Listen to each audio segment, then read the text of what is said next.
Aku diusir dari rumah yang kupikir milik suamiku. Dihina sebagai istri tak berguna di depan perempuan lain. Tanpa mereka tahu, istana itu berdiri atas namaku. Sebelum mulai ceritanya, komen dulu kalian dari kota atau negara mana. Aku pengen tahu.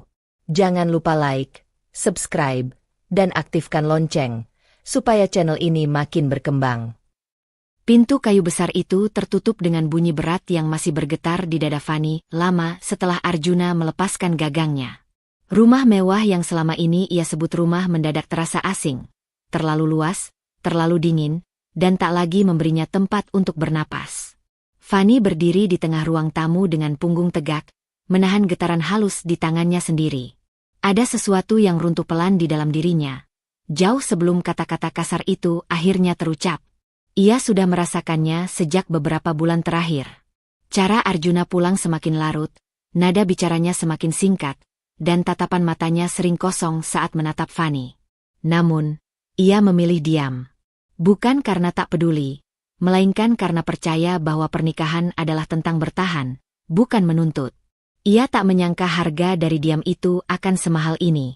Langkah kaki seseorang terdengar dari arah pintu depan.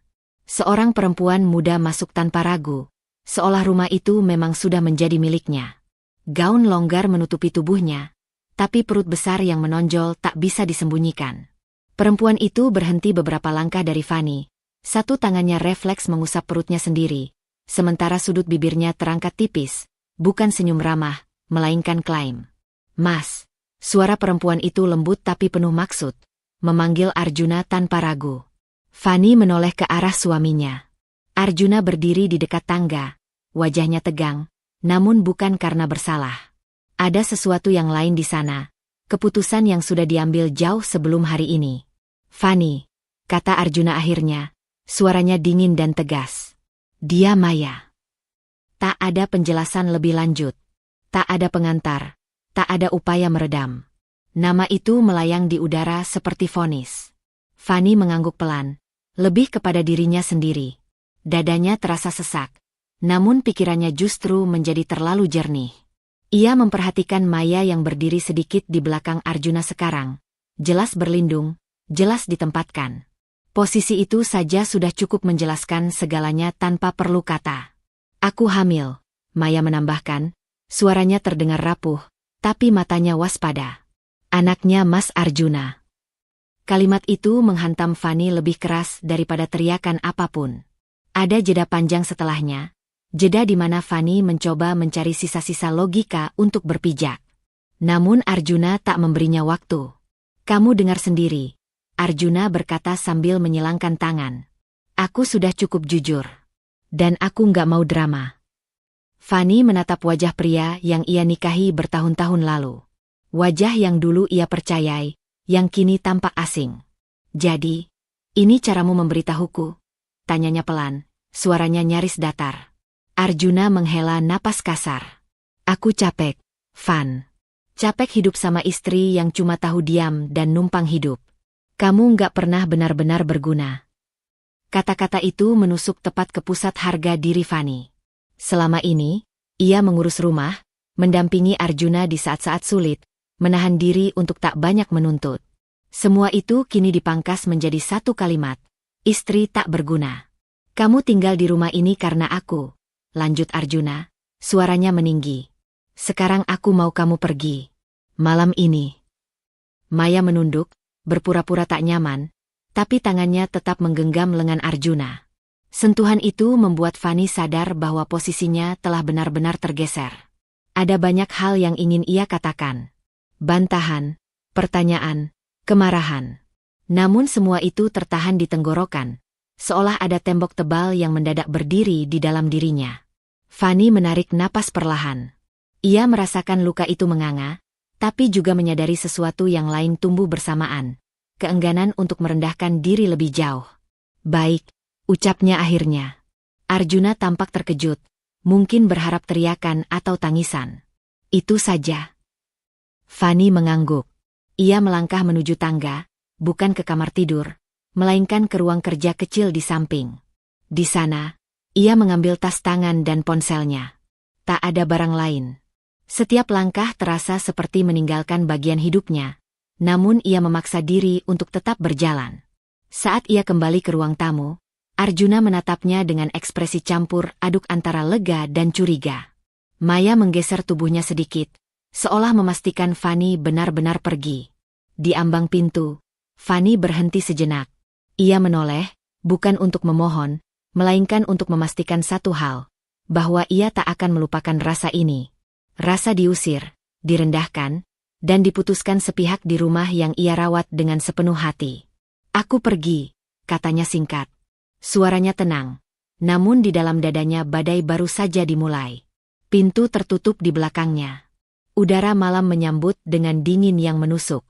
Fani berdiri di halaman rumah itu, memandangi bangunan megah yang kini menolaknya. Untuk pertama kalinya, ia benar-benar sendirian, tanpa peran, tanpa tempat. Namun di balik kebingungan dan sakit yang menekan dadanya, muncul satu keputusan kecil yang bahkan belum ia sadari sepenuhnya. Ia tidak akan kembali dengan kepala tertunduk. Dan keputusan itulah yang membuat langkahnya ke jalan malam terasa sedikit lebih berat, sekaligus berbahaya.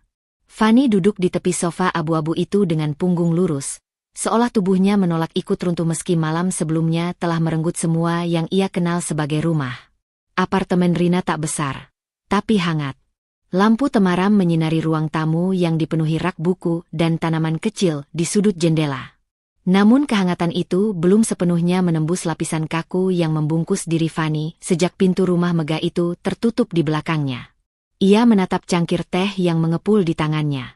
Uapnya naik perlahan, seperti emosi yang ingin keluar tapi ditahan dengan paksa. Rina duduk di hadapannya, menyandarkan tubuh ke sandaran kursi, memerhatikan Fani tanpa mendesak. Sebagai sahabat lama, Rina tahu kapan harus bicara, dan kapan diam justru lebih tajam. "Kamu nggak tidur sama sekali, ya?" Rina akhirnya membuka suara, nadanya lembut tapi penuh perhatian. Fani menggeleng. "Aku baik-baik saja." Jawaban itu keluar terlalu cepat. Rina menghela napas pelan. "Kamu selalu bilang begitu kalau sebenarnya lagi nggak baik." Fani tersenyum tipis. Senyum yang rapi, nyaris sempurna, tapi tak menyentuh matanya. Ia meneguk teh itu, berharap panasnya bisa menenangkan sesuatu di dalam dada. "Aku cuma capek.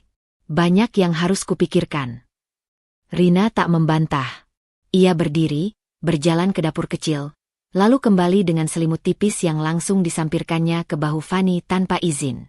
Sentuhan sederhana itu membuat Fani sedikit terkejut. Bukan karena tak nyaman, melainkan karena ia baru menyadari betapa lama ia tak disentuh dengan niat melindungi. "Kamu boleh tinggal di sini selama kamu mau," kata Rina tegas. "Jangan pikirkan yang lain dulu." Fani mengangguk, namun di dalam kepalanya, pikirannya justru berlari ke arah sebaliknya. Ia teringat cara Arjuna memandangnya malam itu, seolah ia beban yang akhirnya bisa disingkirkan. Perasaan itu kembali menekan, bukan lagi sebagai amarah, melainkan pertanyaan yang menggerogoti. Sejak kapan ia membiarkan dirinya dinilai sepihak? Ponselnya bergetar di atas meja. Nama yang muncul di layar membuat dadanya mengeras seketika. Bu Ranti. Ibu Arjuna tak pernah menelepon tanpa alasan, dan alasan itu jarang menyenangkan. Fani menatap layar itu beberapa detik lebih lama dari seharusnya sebelum akhirnya mengangkatnya. Rina memperhatikan dari kejauhan, wajahnya langsung berubah waspada. "Ya, Bu," ucap Fani, suaranya kembali rapi. "Fani." Suara Bu Ranti terdengar tajam, tanpa basa-basi. "Kamu di mana?" "Aku tidak di rumah," jawab Fani hati-hati. "Tentu saja," Bu Ranti mendengus. "Kamu tahu apa yang kamu lakukan? Kamu mempermalukan keluarga kami." Fani menarik napas. Ia berdiri, berjalan ke dekat jendela, menjauh dari Rina seolah butuh ruang untuk menerima serangan ini sendirian. "Saya tidak bermaksud." "Jangan potong pembicaraan," potong Bu Ranti. Seorang istri yang baik itu tahu tempatnya. Kalau suami mencari yang lain, berarti ada yang salah dengan istrinya. Kata-kata itu menghantam Fani lebih keras dari tudingan Arjuna malam sebelumnya. Ada sesuatu yang jauh lebih menyakitkan ketika kesalahan itu disahkan oleh orang yang seharusnya menjadi keluarga. "Kamu gagal jadi istri," lanjut Buranti tanpa ragu. Sekarang Arjuna harus bertanggung jawab pada perempuan lain karena kelalaianmu. Fani menutup matanya sejenak. Ia merasakan tenggorokannya mengencang. Tapi ia menolak menangis. Menangis terasa seperti mengakui tuduhan itu benar. Bu, ini bukan hanya tentang saya, katanya pelan. Ada keputusan Arjuna yang...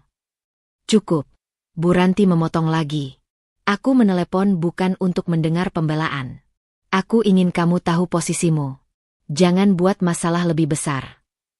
Telepon terputus sebelum Fani sempat menjawab. Ia menurunkan ponsel itu perlahan, menatap pantulan dirinya di kaca jendela. Wajahnya tampak utuh, nyaris tanpa retak.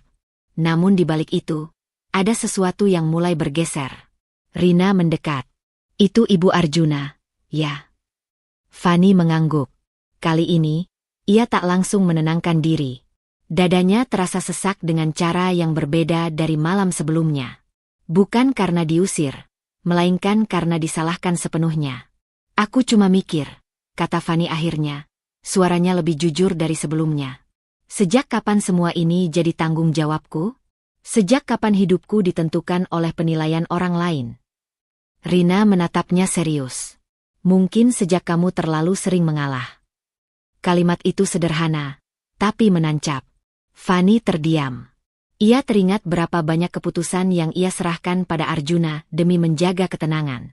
Pekerjaan yang ia tinggalkan, pendapat yang ia telan, batas yang ia longgarkan. Semua demi peran istri yang baik menurut standar orang lain. Malam itu, Fani berbaring di sofa, menatap langit-langit apartemen yang asing. Untuk pertama kalinya sejak menikah, ia tak punya peran yang jelas. Dan justru dalam ketidakpastian itu, muncul rasa takut baru. Jika ia terus diam, ia akan benar-benar kehilangan dirinya sendiri. Ia memejamkan mata dengan satu kesadaran kecil yang berbahaya, bahwa bertahan tanpa bertanya mungkin adalah kesalahan terbesarnya. Kesadaran itu masih menggantung di kepala Fani sejak malam di apartemen Rina, bahwa selama ini ia bertahan tanpa pernah benar-benar bertanya. Pagi datang tanpa memberinya jawaban, hanya menyisakan rasa lelah yang menetap di dada. Ia bangun sebelum Rina, menyiapkan diri dengan gerakan yang rapi, terlalu rapi, seolah keteraturan bisa menutup kekacauan batinnya. Saat menatap pantulan dirinya di cermin kamar mandi kecil, Fani melihat perempuan yang tampak utuh, namun matanya menyimpan keretakan yang belum berani ia sentuh. Ponselnya bergetar ketika ia sedang mengancingkan ke meja. Sebuah video pendek masuk ke grup keluarga yang masih menyisakan namanya di sana. Jarinya ragu, tapi ia membuka juga. Ruang tamu rumah itu. Rumah yang sama tempat ia diusir. Kamera bergerak pelan, memperlihatkan Maya duduk di sofa favorit Fani, kaki diselonjorkan dengan santai. Perut besarnya dibelai Arjuna yang berdiri di belakangnya, wajahnya tersenyum, senyum yang dulu jarang Fani dapatkan. Di latar belakang, lukisan besar yang Fani pilih sendiri tergantung tanpa berubah, seolah tak peduli siapa yang kini berhak memandanginya. Sekarang semuanya sudah jelas. Suara Arjuna terdengar dalam video itu, entah direkam untuk siapa. Rumah ini milikku. Dan yang tinggal di sini adalah keluargaku. Kata keluargaku membuat napas Fani tersendat. Video berhenti. Grup itu langsung dipenuhi pesan-pesan pendek, beberapa simpati, lebih banyak keheningan yang menghakimi. Fani mematikan layar. Tangannya dingin. Ia duduk di tepi ranjang, menatap lantai. Bukan rasa cemburu yang muncul, melainkan perasaan yang lebih dalam dan lebih gelap, dihapuskan. Seolah keberadaannya selama bertahun-tahun tak pernah tercatat, tak pernah memberi hak apapun. Ia menyadari sesuatu yang membuat dadanya berdenyut, bukan hanya Arjuna yang menyingkirkannya, tetapi narasi tentang hidupnya sedang ditulis ulang tanpa persetujuannya. Rina muncul di ambang pintu, rambutnya masih basah. Kamu lihat videonya, ya? Tanyanya pelan. Fani mengangguk. Dia ingin aku tahu tempatku. Dan kamu? Rina mendekat, suaranya menahan emosi. Kamu mau tetap di tempat yang dia tentukan? Pertanyaan itu menggantung. Fani tak menjawab. Ia hanya berdiri, mengambil tasnya. Aku harus pergi sebentar. Kemana? Ada urusan lama, jawab Fani. Jawaban itu bukan kebohongan, hanya belum lengkap. bahkan untuk dirinya sendiri. Kantor Pak Surya berada di bangunan tua yang terawat, jauh dari hiruk-pikuk pusat kota. Lorongnya berbau kertas dan kayu, aroma yang anehnya terasa akrab. Fanny melangkah masuk dengan hati-hati, seperti seseorang yang kembali ke tempat yang menyimpan terlalu banyak kenangan. Pak Surya adalah notaris keluarga almarhum ayahnya, seseorang yang pernah ia temui di masa lalu, sebelum hidupnya sepenuhnya melebur ke dalam pernikahan. Pak Surya menyambutnya dengan anggukan hormat. Rambutnya kini lebih memutih, tapi tatapannya tetap tajam. "Fanny," katanya, suaranya hangat namun terukur. "Sudah lama." "Maaf datang tanpa janji," jawab Fanny. Ada rasa canggung yang tak bisa ia sembunyikan. "Saya butuh bertanya." Pak Surya mempersilakan Fanny duduk. Tak ada basa-basi berlebihan. Cara bicaranya sejak dulu selalu langsung, seolah waktu adalah hal yang harus dihormati. "Tentang apa?" Fanny menelan ludah. "Tentang rumah yang saya tempati selama ini." Pak Surya menatapnya lebih lama, seakan menimbang kata-kata yang akan ia lepaskan. "Kamu yakin ingin membuka itu sekarang?" Pertanyaan itu membuat jantung Fanny berdetak lebih cepat. "Saya perlu tahu," katanya akhirnya. "Saya diusir. Dan dikatakan tak punya hak apapun." Keheningan jatuh di antara mereka. Pak Surya membuka laci, mengeluarkan map coklat yang tampak sering disentuh. Ia tak langsung membukanya. "Ayahmu," katanya pelan, "selalu meminta satu hal, agar kamu tidak pernah merasa kecil di rumahmu sendiri." Kalimat itu membuat mata Fanny panas. Ia menunduk, mengingat sosok ayahnya yang tenang dan jarang banyak bicara, namun selalu hadir dengan cara yang tak mencolok. Pak Surya akhirnya membuka map itu, menyingkap beberapa lembar dokumen. Ia tidak menunjukkannya seluruhnya, hanya cukup untuk membuat Fanny melihat cap dan tanda tangan yang terasa terlalu resmi untuk diabaikan. "Aku belum bisa memberikan kesimpulan hari ini," katanya. "Hati-hati. Ada prosedur. Ada pengecekan. Tapi ada satu hal yang perlu kamu dengar." Fanny mengangkat wajahnya. Nafasnya tertahan. "Secara prinsip," ujar Pak Surya, menatapnya lurus, "rumah itu tidak sesederhana yang selama ini kamu percayai." Kalimat itu jatuh pelan, namun dampaknya seperti retakan panjang di dinding yang selama ini Fanny sandari. Ia membuka mulut, menutupnya lagi. Ada rasa takut yang tiba-tiba menyusup. Takut berharap, takut salah menafsirkan. "Maksud Bapak?" tanyanya, hampir berbisik. Pak Surya menutup map itu kembali. "Yang bisa kukatakan sekarang, Fanny, adalah, kamu seharusnya tidak diperlakukan sebagai orang yang menumpang." Kata-kata itu berputar di kepala Fanny, menggeser sesuatu yang sudah lama beku. Ia berdiri dengan lutut terasa lemah, berterima kasih dengan suara yang hampir tak terdengar. Saat melangkah keluar dari kantor itu, dunia terasa sedikit berbeda, bukan lebih ringan, justru lebih berat. Karena bersama kemungkinan, datang pula risiko. Di luar, matahari siang menyilaukan. Fanny berhenti sejenak di trotoar, menggenggam tasnya erat. Untuk pertama kalinya sejak diusir, ia merasa berdiri di ambang pilihan yang berbahaya. Tetap diam dan aman, atau mulai menggali kebenaran yang bisa mengubah segalanya, termasuk dirinya sendiri. Kalimat Pak Surya terus bergaung di kepala Fanny sepanjang perjalanan kembali ke apartemen Rina. "Kamu seharusnya tidak diperlakukan sebagai orang yang menumpang." Kata-kata itu sederhana, diucapkan tanpa emosi berlebih, namun justru karena itulah dampaknya begitu dalam. Seolah ada kunci yang diputar pelan di dalam dirinya, membuka pintu yang selama ini ia jaga rapat dengan dalih kesabaran. Begitu pintu apartemen tertutup di belakangnya, tubuh Fanny akhirnya melemah. Ia menyandarkan punggung ke pintu, menghembuskan napas panjang yang baru sekarang terasa seperti napas pertama hari itu. Di ruang sempit ini, tanpa kemewahan dan aturan tak tertulis, pikirannya justru berisik.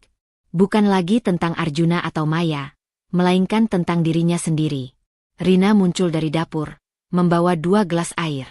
Ia tak langsung bicara, hanya meletakkan 1 gelas di meja kecil, lalu duduk di hadapan Fanny. Tatapannya tajam, bukan menghakimi, melainkan menunggu. "Kamu kemana?" tanyanya akhirnya. Fanny duduk perlahan di sofa. "Ketemu Pak Surya."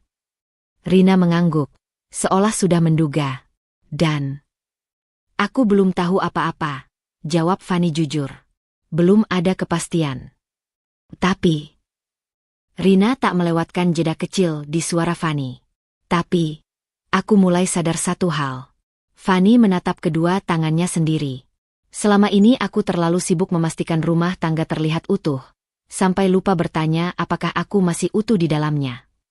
Kata-kata itu keluar tanpa rencana, membuat dadanya bergetar. Rina bersandar, membiarkan Fanny melanjutkan. Aku pikir diam itu dewasa. Mengalah itu tanda cinta, lanjut Fanny. Aku berhenti bekerja karena Arjuna bilang dia bisa menanggung semuanya. Aku berhenti berpendapat karena katanya aku terlalu sensitif. Pelan-pelan, aku jadi versi diriku yang lebih kecil, dan aku membiarkannya. Nada suaranya tak meninggi, tapi justru itulah yang membuat pengakuan itu terasa berat. Rina mencondongkan tubuh ke depan. Kamu bukan gagal, Van, katanya tegas. Kamu kelelahan. Dan itu beda. Fanny mengangkat wajahnya. Tapi kalau aku lebih tegas dari awal. Berhenti, potong Rina. Kali ini suaranya lebih keras. Kalau semua kesalahan selalu kamu tarik ke dirimu sendiri, kamu akan terus memberi ruang orang lain menginjakmu. Arjuna memilih selingkuh. Itu bukan karena kamu kurang. Kata-kata itu memukul sisi batin Fanny yang selama ini ia lindungi. Ada dorongan untuk menolak, untuk kembali menyusun alasan-alasan lama, tapi ia terlalu lelah untuk berbohong pada dirinya sendiri. Air matanya jatuh tanpa suara. Bukan ledakan, hanya tetesan yang akhirnya menemukan jalan keluar. Untuk pertama kalinya sejak diusir, Fanny tak buru-buru menyekanya. Rina duduk lebih dekat, membiarkan Fanny menangis dalam diam. Tak ada pelukan dramatis, hanya kehadiran yang stabil. Saat tangis itu mereda, Fanny merasa kosong dengan cara yang aneh, menyakitkan, tapi jujur. Ponselnya bergetar. Nama Pak Surya muncul di layar. Fanny ragu sejenak sebelum mengangkat. Fanny, suara Pak Surya terdengar tenang seperti sebelumnya. Aku sudah mulai membuka beberapa dokumen lama. Jantung Fanny berdetak lebih cepat. Bagaimana, Pak? Belum bisa kusimpulkan hari ini, jawab Pak Surya jujur. Ada arsip yang harus dicocokkan. Beberapa di antaranya tidak tersimpan digital. Aku butuh waktu. Kekecewaan kecil menyelusup, tapi Fanny menahannya. Berapa lama? Beberapa hari. Mungkin lebih, kata Pak Surya. Aku tahu ini sulit, tapi jangan terburu-buru. Kebenaran yang setengah bisa berbahaya. Fanny mengangguk meski Pak Surya tak bisa melihatnya. Saya mengerti. Sebelum menutup telepon, Pak Surya menambahkan, dan satu hal lagi, Fanny, apapun hasilnya nanti, jangan mengambil langkah besar sebelum semuanya jelas. Lindungi dirimu. Telepon terputus, meninggalkan gema peringatan yang membuat perut Fanny terasa mengeras. Ia menurunkan ponsel itu perlahan. Dia minta waktu, kata Fanny pada Rina. Dan minta aku menunggu. Rina menghela napas. Menunggu selalu lebih sulit daripada bertindak. Fanny tersenyum pahit. Ia berdiri, berjalan ke jendela, menatap kota yang bergerak tanpa peduli pada kekacauan batinnya. Menunggu berarti kembali ke posisi yang selama ini ia kenal. Diam, menahan, dan berpura-pura kuat. Namun kali ini, kesadarannya berbeda. Ia tahu apa harga dari diam itu. Malam turun perlahan. Fanny berbaring di sofa, menatap langit-langit dengan mata terbuka. Ada dua dorongan yang saling bertabrakan di dadanya. Keinginan untuk segera mengambil kembali kendali, dan ketakutan akan konsekuensi jika ia salah langkah. Ia memejamkan mata, membuat satu keputusan kecil yang berisiko. Ia tidak akan lagi meminta izin untuk memahami hidupnya sendiri, meski untuk sementara ia harus berpura-pura tetap menunggu. Menunggu ternyata bukan keadaan yang netral. Bagi Fanny, hari-hari di apartemen Rina berubah menjadi ruang gema bagi pikirannya sendiri. Keputusan kecil yang ia buat, untuk tidak lagi pasif, belum berwujud tindakan nyata, namun efeknya mulai terasa. Ia menjadi lebih peka. Bukan hanya pada orang lain, tetapi pada ingatan-ingatan lama yang kini tersusun ulang dengan makna baru. Pagi itu, ponselnya bergetar berkali-kali. Bukan dari Pak Surya. Bukan dari Rina. Nama Arjuna menyala di layar, memaksa jantungnya berdetak sedikit lebih cepat. Fanny menatap layar itu beberapa detik sebelum membuka pesan-pesan yang datang bertubi-tubi. Kamu sengaja bikin aku susah, ya? Kalau kamu pikir pergi bisa bikin kamu menang, kamu salah. Kamu memang dari dulu cuma beban. Fanny membaca tanpa ekspresi. Anehnya, rasa sakit yang dulu biasa muncul kini bergeser menjadi sesuatu yang lebih dingin, sejenis kejernihan pahit. Ia tidak membalas. Ia meletakkan ponsel itu di meja, membiarkan getaran terakhirnya mereda. Rina, yang baru keluar dari kamar, menangkap perubahan di wajah Fanny. Dia lagi? Tanyanya singkat. Fanny mengangguk. Nada yang sama. Tapi, ada yang beda. Dia panik, tebak Rina. Mungkin, jawab Fanny pelan. Atau mulai kehilangan pegangan. Kalimat itu mengejutkan dirinya sendiri. Ia tak pernah sebelumnya berani membaca Arjuna dari posisi sejajar, apalagi dari atas. Namun kini, saat ia mengingat kembali isi pesan-pesan itu, ia menangkap sesuatu yang baru, ketergesaan, tuduhan tanpa dasar, dan kemarahan yang diarahkan keluar. Tanda-tanda orang yang tak lagi sepenuhnya menguasai situasi. Di rumah besar itu, Maya berdiri di depan lemari pakaian, wajahnya masam. Beberapa gantungan kosong menyisakan ruang yang tak sesuai dengan bayangannya tentang hidup nyaman. Ia melirik ke arah Arjuna yang sedang duduk di tepi ranjang, menatap layar ponsel dengan alis berkerut. Mas, kata Maya, nadanya manja tapi menuntut. Aku butuh mobil yang lebih nyaman. Yang kemarin itu keras. Aku hamil besar, kamu tahu.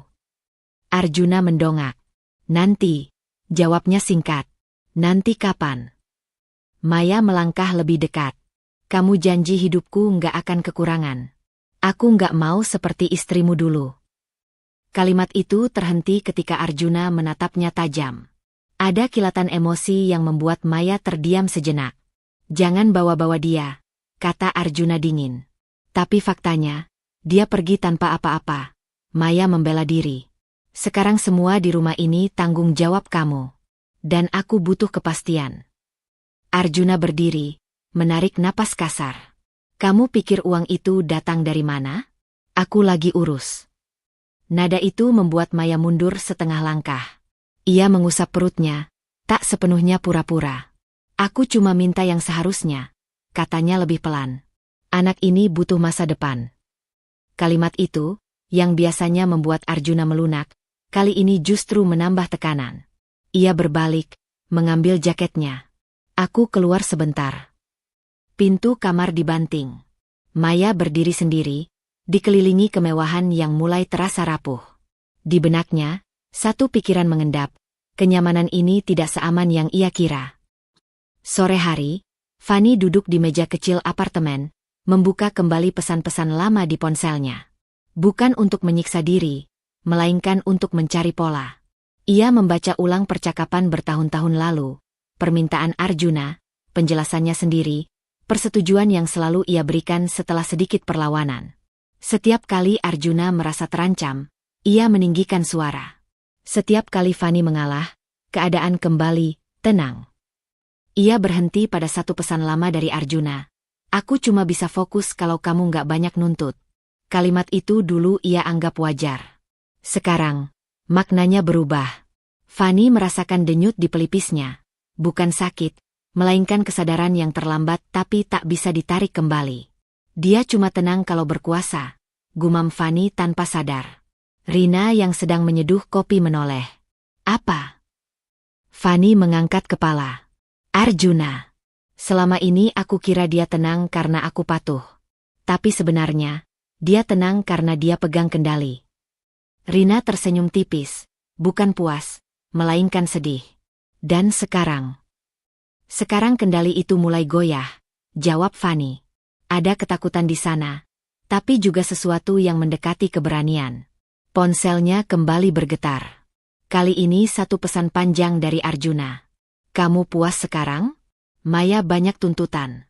Semua orang lihat aku seolah gagal. Ini semua karena kamu pergi tanpa izin. Fanny menatap pesan itu lama. Jari-jarinya bergerak, lalu berhenti. Untuk pertama kalinya, ia merasakan dorongan kuat untuk membalas. bukan dengan pembelaan, melainkan dengan kebenaran. Namun ia mengingat peringatan Pak Surya. Menunggu. Jangan gegabah. Ia menghapus draft balasan itu. Namun ada satu hal yang tak bisa ia hapus. Perubahan di dalam dirinya. Mengetahui pola berarti melihat pintu. Dan melihat pintu berarti suatu hari ia harus memilih. Tetap berdiri di luar, atau masuk dan mengambil kembali kendali yang pernah ia serahkan. Kesadaran tentang pola kekuasaan Arjuna belum sempat mengendap ketika panggilan dari Pak Surya masuk ke ponsel Fani pagi itu. Nada deringnya terasa berbeda, lebih berat, lebih resmi. Fani menatap layar beberapa detik sebelum mengangkat, seolah tahu bahwa apapun yang akan ia dengar tak lagi bisa diabaikan. Fani, suara Pak Surya terdengar rendah dan hati-hati. Kamu bisa datang ke kantor hari ini. Ada jeda singkat. Apakah sudah ada sesuatu? Tanya Fani. Sudah ada gambaran awal, jawab Pak Surya. Tapi sebaiknya kita bicara langsung. Perjalanan ke kantor notaris itu terasa lebih panjang dari biasanya. Di dalam taksi, Fani menatap keluar jendela tanpa benar-benar melihat. Setiap lampu merah menjadi ruang bagi pikirannya untuk kembali ke masa lalu. Saat ia menandatangani berkas tanpa membaca, saat ia percaya bahwa cinta cukup sebagai jaminan. Pak Surya menyambutnya dengan anggukan singkat. Kali ini, tak ada basa-basi. Ia mempersilakan Fani duduk dan langsung membuka map tebal di hadapannya. Tangan Fani terlipat di pangkuan, jari-jarinya saling menekan. Apa yang akan saya tunjukkan ini belum final, kata Pak Surya tegas sejak awal. Tapi cukup kuat untuk menjadi pertimbangan. Ia menggeser beberapa lembar dokumen ke arah Fani. Tak semuanya ditunjukkan, hanya bagian-bagian yang diberi penanda. Nama ayahnya muncul berulang kali, bersama tanggal-tanggal lama yang membuat dada Fani menghangat sekaligus perih. Berdasarkan dokumen ini, lanjut Pak Surya, rumah yang kamu tempati itu tercatat sebagai bagian dari aset keluarga ayahmu. Ada pengalihan hak pakai, bukan pengalihan kepemilikan penuh. Kata-kata itu seolah memecah sesuatu di dalam kepala Fani. Jadi, Arjuna tidak memiliki rumah itu. Suaranya hampir tak terdengar. Bukan sepenuhnya, jawab Pak Surya. Dan ini bukan satu-satunya. Beberapa aset yang selama ini dikelola atas nama pernikahan juga terikat perjanjian lama. Fani menunduk, menatap dokumen itu tanpa benar-benar membacanya. Ada rasa panas menjalar di dadanya. Bukan lega, melainkan kemarahan yang tertunda. Marah pada Arjuna, tentu saja. Tapi lebih dari itu, marah pada dirinya sendiri. Kenapa saya tidak tahu? Tanyanya lirih. Pak Surya menghela napas. Kamu tahu, Fani. Hanya saja, kamu memilih mempercayakan semuanya. Kalimat itu jujur, tanpa menyudutkan. Tapi justru karena itulah dampaknya begitu telak. Fani menggigit bibir, menahan dorongan untuk menangis. Ia teringat bagaimana ia selalu menyerahkan urusan berat pada Arjuna, merasa aman karena percaya. Ia berdiri terlalu cepat, kursinya bergeser sedikit. Saya bodoh, katanya, suaranya bergetar. Saya membiarkan semua ini terjadi. Pak Surya tak segera menimpali. Kamu manusia, katanya kemudian. Dan manusia bisa salah percaya. Fani menggeleng pelan. Kesalahan itu terasa terlalu besar untuk diredam dengan pengertian. Ia membayangkan Arjuna berjalan di rumah itu, memamerkan kekuasaan yang mungkin tak pernah sepenuhnya ia miliki. Gambaran itu membuat napasnya memburu. Apa langkah selanjutnya? Tanya Fani, kini lebih tegas. Pak Surya menutup map itu perlahan. Verifikasi. Aku harus memastikan semua dokumen lengkap dan sah. Tanpa itu, tindakan apapun bisa berbalik merugikanmu. Fani mengangguk. Ia tahu itu masuk akal. Namun bagian dirinya yang baru terbangun ingin bergerak cepat.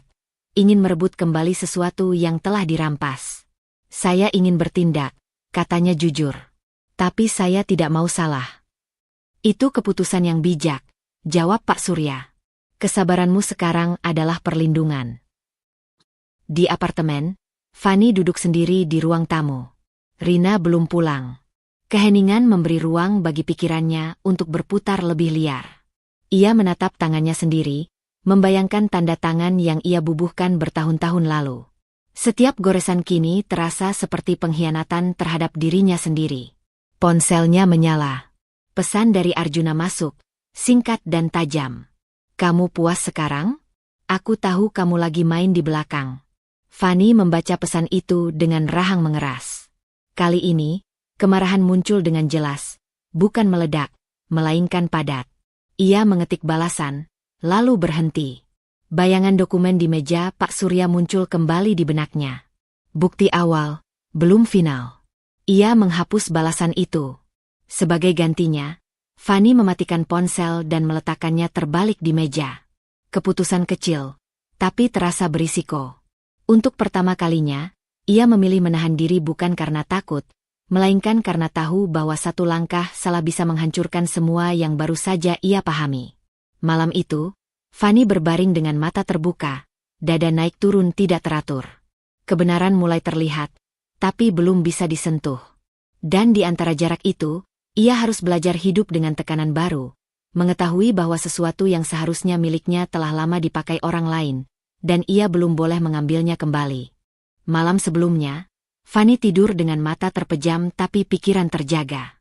Kebenaran yang setengah terbuka terasa lebih melelahkan daripada kebohongan yang utuh. Ia tahu ada sesuatu yang besar sedang menunggu di ujung penantian ini, dan menunggu itu sendiri adalah ujian. Pagi datang tanpa kelegaan, hanya membawa kesunyian yang terasa tegang. Ketukan di pintu apartemen memecah keheningan itu. Rina yang baru selesai menyeduh kopi menoleh dengan dahi berkerut. "Kamu nunggu tamu?" tanyanya. Fanny menggeleng. Jantungnya berdetak lebih cepat, seolah tubuhnya lebih dulu mengenali ancaman sebelum pikirannya menyusul. Ketukan itu terdengar lagi, lebih keras, lebih tak sabar. Saat Rina membuka pintu, sosok Bu Ranti berdiri tegak di ambang, rapi dan dingin seperti biasa. Tatapannya langsung menyapu ruangan sempit itu dengan ekspresi merendahkan, seolah ukuran tempat tinggal adalah cerminan nilai seseorang. "Fanny," ucap Bu Ranti singkat, lalu melangkah masuk tanpa menunggu dipersilakan. Rina menegang, tapi mundur setengah langkah. Ia tahu ini bukan percakapan yang bisa ia hentikan dengan keberanian semata. Fanny berdiri dari sofa. Ada getaran kecil di lututnya, namun ia tak mundur. "Bu," sapanya pelan.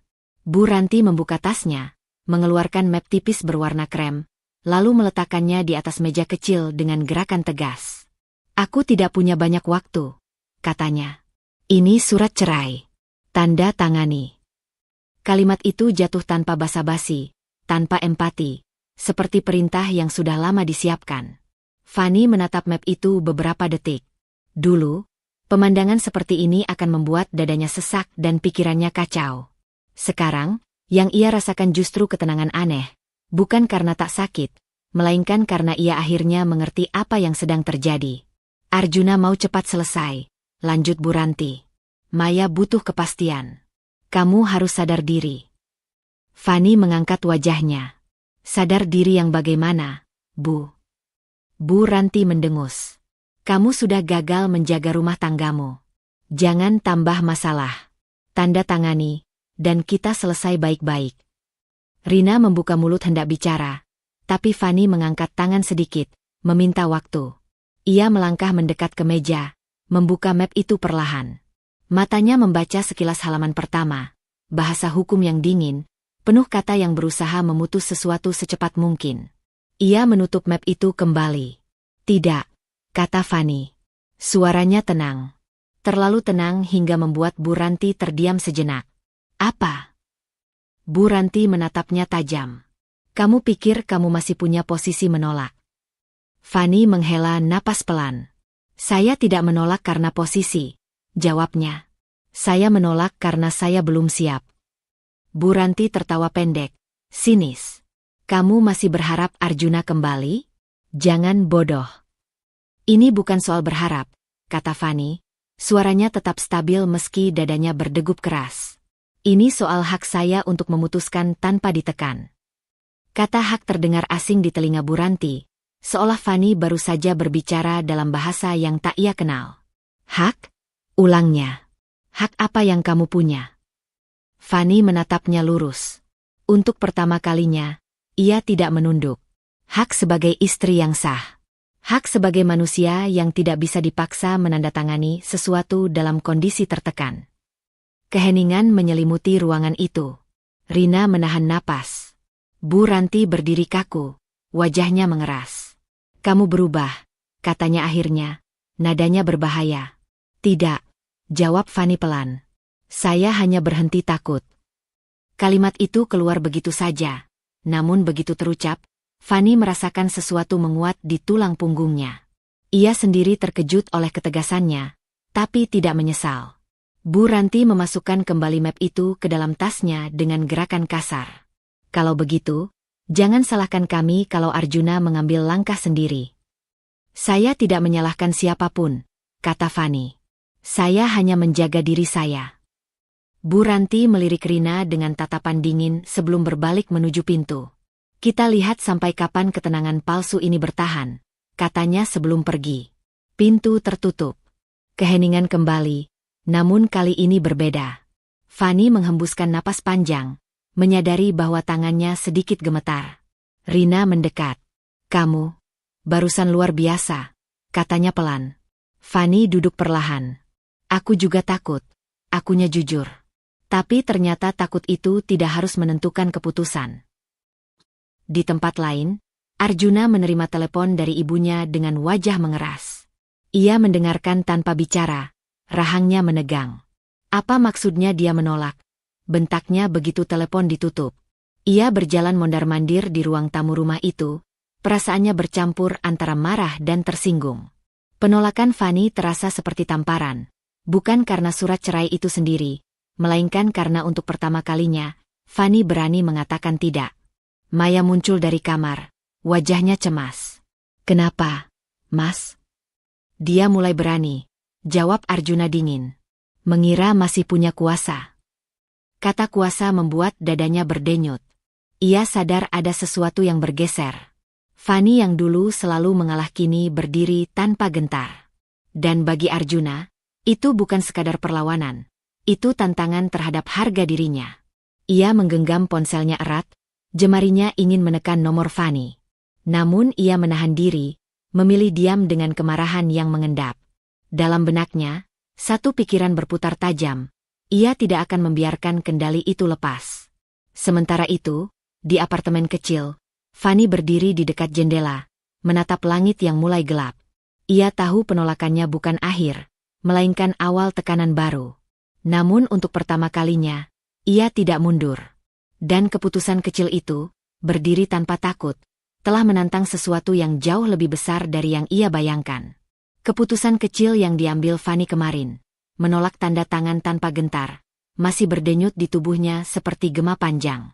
Bukan rasa menang, melainkan kesadaran bahwa setiap langkahnya kini akan dibalas dengan tekanan baru. Ia merasakannya sejak bangun pagi. Napasnya lebih pendek, pikirannya lebih waspada. Berdiri tanpa takut ternyata bukan akhir dari rasa takut itu sendiri, melainkan awal dari bentuk lain yang lebih berat. Pesan singkat dari Pak Surya masuk saat Fani sedang menyiapkan diri. Saya minta kamu bertemu seseorang hari ini. Penting. Tidak ada penjelasan tambahan. Fani membaca pesan itu berulang, merasakan campuran cemas dan penasaran. Ia tahu Pak Surya bukan orang yang mudah melibatkan pihak lain tanpa alasan kuat. Pertemuan itu diatur di sebuah kafe yang tenang, jauh dari pusat keramaian. Fani datang lebih awal. Ia memilih duduk di sudut, punggungnya tegak, tas diletakkan rapi di pangkuan. Setiap kebiasaan kecil itu adalah cara ia menjaga kendali atas dirinya sendiri. Seorang pria berusia sekitar akhir 30-an menghampirinya. Penampilannya rapi, gesturnya terukur. Mbak Fani? Tanyanya dengan suara rendah.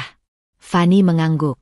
Saya Dion, katanya sambil menjabat tangan Fani singkat. Pak Surya meminta saya bertemu dengan Anda. Tak ada basa-basi berlebihan.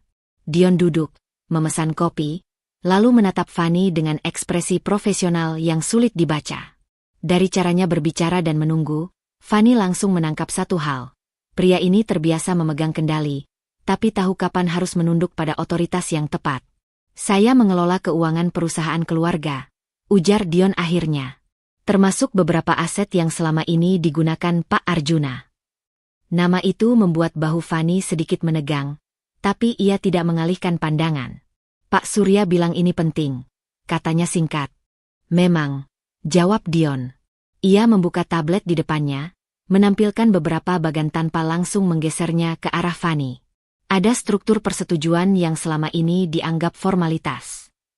Fani menatapnya, menunggu. Sebagian besar akses finansial Pak Arjuna, lanjut Dion, bergantung pada satu persetujuan yang tidak pernah dicabut. Dion berhenti sejenak, seolah memberi ruang bagi Fani untuk memahami sendiri. Detak jantung Fani terasa di telinganya. Persetujuan saya? Tanyanya perlahan. Dion mengangguk. Sebagai pasangan sah dan pihak yang namanya tercantum dalam perjanjian lama. Selama ini, itu dianggap aman karena Anda tidak pernah menariknya. Kata menarik terdengar asing dan berbahaya. Fani merasakan telapak tangannya menghangat. Jadi, katanya pelan, selama ini Arjuna beroperasi dengan asumsi, potong Dion hati-hati, bahwa tidak akan ada perubahan. Asumsi itu menusuk Fani lebih dalam daripada penghinaan Arjuna. Ia teringat betapa seringnya ia mendengar kalimat, percaya saja, aku yang urus. Dan ia percaya. Tanpa syarat. Tanpa pengaman. Apa artinya ini secara praktis? Tanya Fani, kini lebih tegas. Dion menatapnya lurus.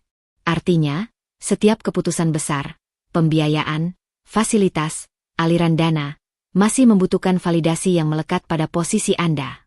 Bukan secara aktif, tapi secara struktural. Struktural. Kata itu membuat semuanya terasa nyata dan dingin. Ini bukan soal emosi, bukan soal balas dendam. Ini soal sistem yang selama ini berjalan di atas diamnya Fani. Apa Pak Surya menyarankan saya bertindak? Tanya Fani. Beliau menyarankan Anda mengetahui posisi Anda. Jawab Dion jujur. Tindakan apapun tetap keputusan Anda. Keputusan. Kata itu kini terasa lebih berat dari sebelumnya. Fani menunduk, menatap meja kayu di depannya. Ada dorongan kuat untuk menggunakan pengetahuan ini, untuk menghentikan semua yang Arjuna banggakan, untuk memaksanya merasakan kehilangan kendali yang selama ini ia nikmati. Namun bersamaan dengan itu, muncul beban lain yang menekan dada Fani. Jika ia bertindak sekarang, apa bedanya ia dengan Arjuna? Kalau saya tidak melakukan apa-apa, tanya Fani. Maka sistem akan berjalan seperti biasa, jawab Dion. Sampai salah satu pihak mengambil langkah. Fani mengangguk pelan. Ia merasakan sesuatu bergeser di dalam dirinya, bukan keberanian, melainkan tanggung jawab yang tiba-tiba dipaksakan. Kekuasaan yang tak pernah ia minta kini berada di tangannya, menunggu digunakan atau ditahan. Pertemuan berakhir tanpa kesimpulan. Dion pamit dengan sikap hormat yang konsisten. Jika Anda butuh klarifikasi, katanya, saya bisa dihubungi. Di luar kafe, Fani berhenti sejenak sebelum berjalan pergi. Udara siang terasa berat.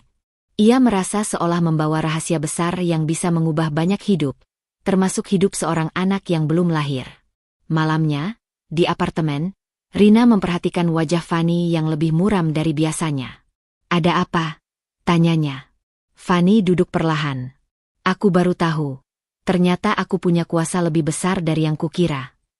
Rina menunggu. Dan itu yang menakutkan, lanjut Fani. Karena sekarang, diam pun adalah pilihan. Dan setiap pilihan punya konsekuensi. Rina duduk di sampingnya. Kamu nggak harus memutuskan sekarang. Fani mengangguk, tapi pikirannya menolak tenang. Ia memandang ponselnya yang tergeletak di meja. Tak ada pesan baru dari Arjuna hari ini. Keheningan itu justru terasa seperti ancaman. Ia tahu, cepat atau lambat, ia harus memilih. Menggunakan kekuasaan yang tak pernah ia inginkan, atau terus diam dan membiarkan kendali itu tetap berada di tangan orang yang telah menyakitinya. Dan untuk pertama kalinya, Fani menyadari bahwa kekuasaan tidak selalu datang sebagai hadiah. Kadang ia muncul sebagai beban yang harus dipikul sendirian. Ketenangan yang dipaksakan selalu rapuh. Maya merasakannya sejak beberapa hari terakhir. Sejak Arjuna pulang dengan wajah gelap dan langkah berat. Rumah besar itu tak lagi terasa seperti tempat aman, melainkan ruang gema bagi emosi yang tak terkontrol. Setiap pintu yang dibanting, setiap napas kasar Arjuna, membuat Maya refleks mengusap perutnya. Bukan hanya melindungi bayi, tapi menenangkan dirinya sendiri. Malam itu, Arjuna melempar kunci ke atas meja begitu masuk. Bunyi logamnya memantul keras.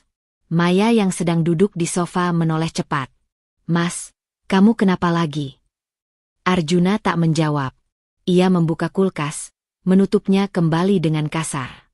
"Jangan cerewet," katanya akhirnya, tanpa menatap Maya. Nada itu membuat Maya tersentak. Selama ini, Arjuna selalu berusaha tampil tenang di hadapannya, seolah dunia bisa dikendalikan dengan satu keputusan. Sekarang, topeng itu mulai retak. "Aku cuma khawatir," kata Maya, berusaha menahan suaranya tetap lembut. "Kamu akhir-akhir ini."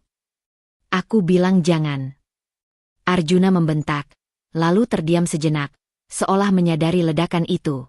Ia menarik napas, mengusap wajahnya. "Aku capek." Maya menatapnya dengan campuran takut dan kecewa. Capek bukan jawaban. Capek tidak membayar janji-janji yang sudah diucapkan. Dalam benaknya, satu pikiran mengusik tanpa henti. Kalau dia bisa kehilangan kendali sekarang, apa yang akan terjadi nanti? Di apartemen Rina, Fanny duduk di depan jendela, memandangi lampu kota yang mulai menyala satu persatu. Beban kuasa yang ia ketahui beberapa hari lalu masih menekan dadanya, tapi kini ia belajar satu hal. Jarak bisa menjadi bentuk perlindungan. Ia tak lagi memeriksa ponsel setiap menit. Ia tak lagi bereaksi pada setiap getaran. Namun malam itu, ponselnya berdering. Nama Arjuna muncul, terang dan memaksa. Fanny menatapnya lama sebelum mengangkat. "Ada apa?" tanyanya singkat. "Kita perlu ketemu." Suara Arjuna terdengar terkontrol, terlalu terkontrol. "Ada acara keluarga. Kamu harus datang." "Harus." Kata itu kembali muncul, membawa gema lama. Fanny menghela napas pelan. "Untuk apa?" "Biar kelihatan baik-baik saja," jawab Arjuna cepat. Orang-orang mulai banyak tanya. "Kita damai dulu." "Demi Citra." "Citra. Bukan perasaan. Bukan penyesalan." Fanny merasakan dingin merambat di dadanya. "Kita tidak damai," katanya datar. "Dan itu bukan tanggung jawabku." "Aku nggak minta kamu balik," Arjuna menekan. "Cuma hadir." Senyum. "Setelah itu, terserah." Fanny memejamkan mata sejenak. Ia teringat beban moral yang menahannya untuk bertindak, dokumen yang belum lengkap, kekuasaan yang belum ia gunakan. Semua itu membuatnya ingin menjaga jarak lebih jauh, bukan mendekat. "Aku tidak datang," katanya akhirnya. Di seberang sana, keheningan. Lalu suara Arjuna meninggi. "Kamu sengaja, ya? Kamu mau bikin aku kelihatan buruk?" "Aku tidak sedang mengatur citramu," jawab Fanny tenang. "Aku sedang menjaga diriku." "Kamu berubah," kata Arjuna tajam. "Tidak," Fanny menimpali, nadanya tetap dingin. "Aku berhenti terlibat." Telepon ditutup sepihak. Fanny menurunkan ponsel, tangannya tidak gemetar seperti dulu. Ada rasa kosong, tapi juga kelegaan kecil yang tak ia sangka akan datang dari penolakan. Arjuna berdiri di ruang tamu, ponsel masih di tangannya. Penolakan itu terasa lebih menyakitkan daripada pertengkaran. Ini bukan Fanny yang ia kenal, yang selalu berusaha menenangkan, mencari titik temu. Ini Fanny yang menarik garis. Dan garis itu menyinggung sesuatu yang lebih dalam dari harga diri, rasa kehilangan kendali. Maya keluar dari kamar, wajahnya cemas. "Mas, kenapa teriak-teriak?" Arjuna mengibaskan tangan. "Urusan aku." "Ini tentang Fanny?" tanya Maya, suaranya bergetar tipis. Ia tak lagi berusaha menyembunyikan kecemasannya. "Kamu bilang semuanya beres." Arjuna menatapnya dengan mata dingin. Dia cuma keras kepala. "Keras kepala atau kamu yang?" Maya berhenti, menelan kata-kata yang hampir lolos. Ia takut. Takut pada emosi Arjuna yang kini mudah meledak. Takut pada janji yang mulai terasa rapuh. Di apartemen, Rina memperhatikan Fanny yang kembali duduk di sofa dengan wajah datar. "Dia minta apa?" tanyanya. "Damai," jawab Fanny singkat. Rina mengernyit. "Damai yang seperti apa?" "Damai untuk dilihat orang," kata Fanny. bukan untuk diselesaikan. Rina mengangguk pelan. Dan kamu menolak. Fanny menatap lurus ke depan. Aku tidak marah. Aku juga tidak ingin membalas. Aku hanya tidak mau lagi menjadi alat. Kata alat bergema. Fanny merasakan pergeseran emosi yang jelas. Dari terluka menjadi berjarak. Bukan kebencian, melainkan penarikan diri yang disengaja. Ia tahu, sikap dingin ini akan memancing reaksi. Dan ia memilihnya dengan sadar. Malam itu, sebelum tidur, Fanny menulis satu kalimat di catatan ponselnya. Bukan rencana, bukan ancaman. Hanya pengingat untuk dirinya sendiri. Menjaga jarak adalah bentuk kendali pertama. Ia mematikan layar, menyadari bahwa penolakannya hari ini bukan akhir. Itu undangan terbuka bagi konflik yang lebih besar. Namun untuk pertama kalinya, ia siap menerima konsekuensinya, tanpa harus kembali mendekat. Kalimat yang ditulis Fanny malam sebelumnya masih terngiang saat pagi datang. Menjaga jarak adalah bentuk kendali pertama. Ia mengulanginya dalam hati sambil menatap langit-langit apartemen Rina. Tidurnya dangkal, penuh potongan mimpi yang tak selesai. Pintu rumah yang terbuka dan tertutup bergantian, tanda tangan yang berubah menjadi rantai. Ia bangun dengan perasaan bahwa hari ini bukan hari biasa. Ada sesuatu yang akan bergeser, entah ia siap atau tidak. Ponselnya bergetar. Nama Pak Surya muncul. Kamu bisa datang sekarang. Suara Pak Surya terdengar lebih tegas dari biasanya, namun tak kehilangan ketenangannya. Dokumen terakhir sudah kami cocokkan. Fanny menutup mata sejenak. Saya berangkat. Kantor notaris itu terasa lebih sunyi dari kunjungan sebelumnya. Fanny duduk berhadapan dengan Pak Surya, sementara map tebal berwarna coklat terletak di antara mereka. Kali ini terbuka penuh. Tak ada lagi kalimat bersyarat, tak ada jeda yang menunda makna. Pak Surya menunjuk satu persatu bagian yang telah diberi penanda. Akta hibah, katanya, jarinya berhenti pada satu lembar. Perjanjian pengelolaan. Dan ini, ia menggeser dokumen lain, sumber dana awal pembangunan rumah. Semuanya merujuk pada satu nama. Fanny tak perlu membaca ulang untuk tahu nama itu. Ia merasakannya lebih dulu di dada. Seperti tekanan yang selama ini tertahan kini dilepas bersamaan. Secara hukum, lanjut Pak Surya dengan suara yang mantap, kamu adalah pemilik sah rumah itu.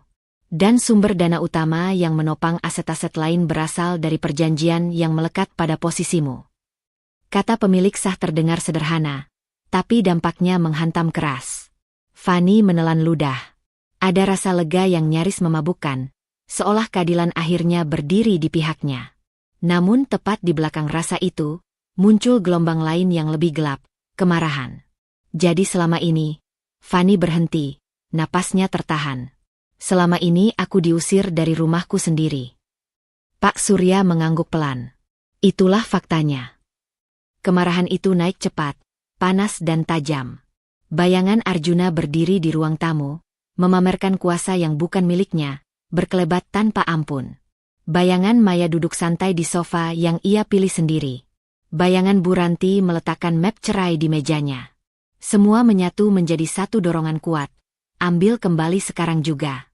Namun Pak Surya menutup map itu dengan gerakan yang menenangkan.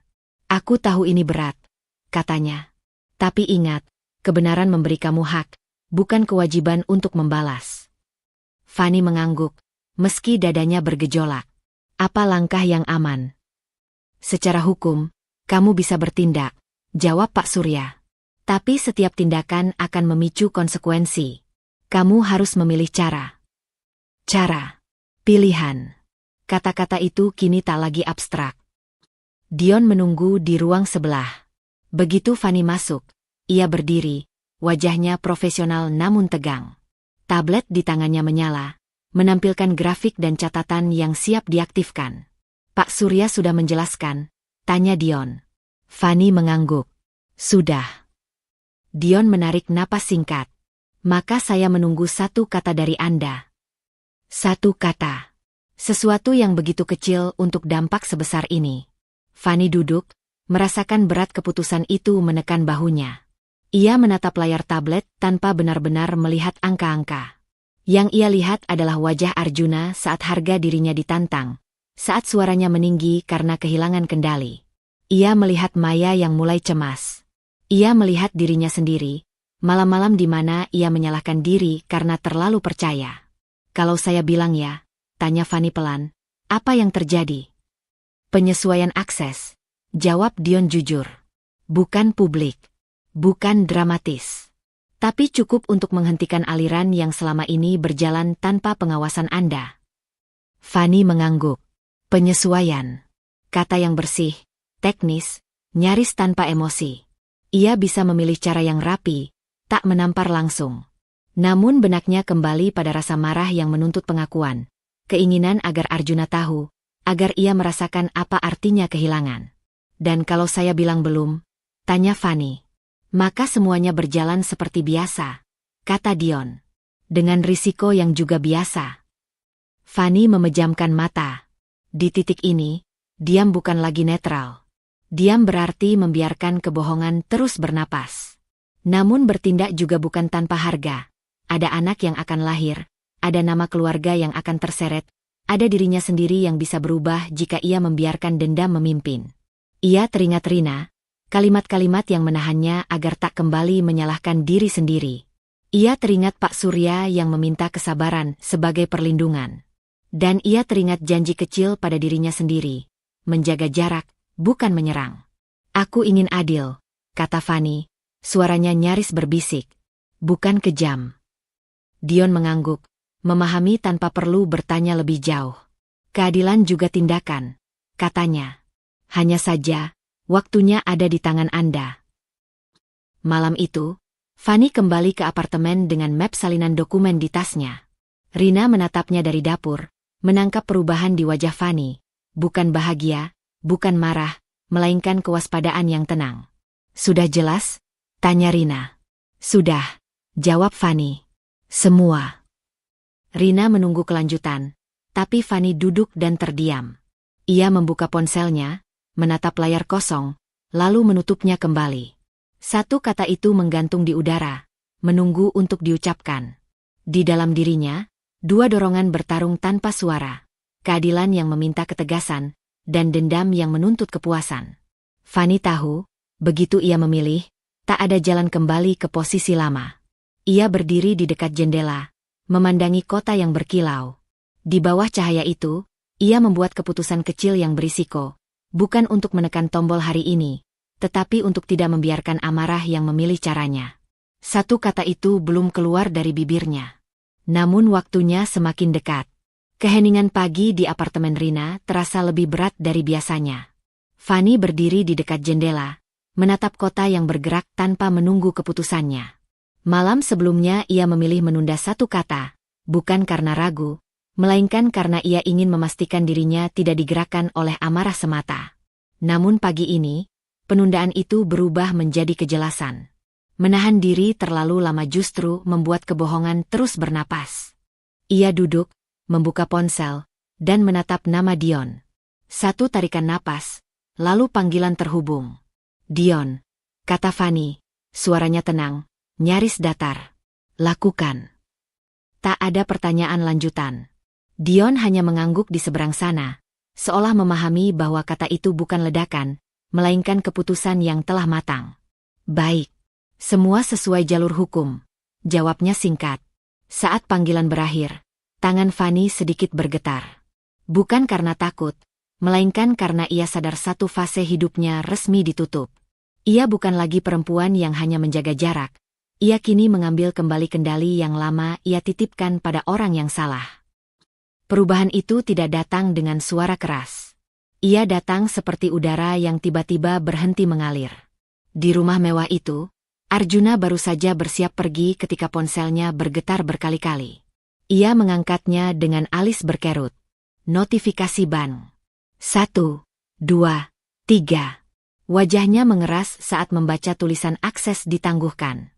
Ini bercanda, gumamnya. Ia mencoba kartu lain. Gagal.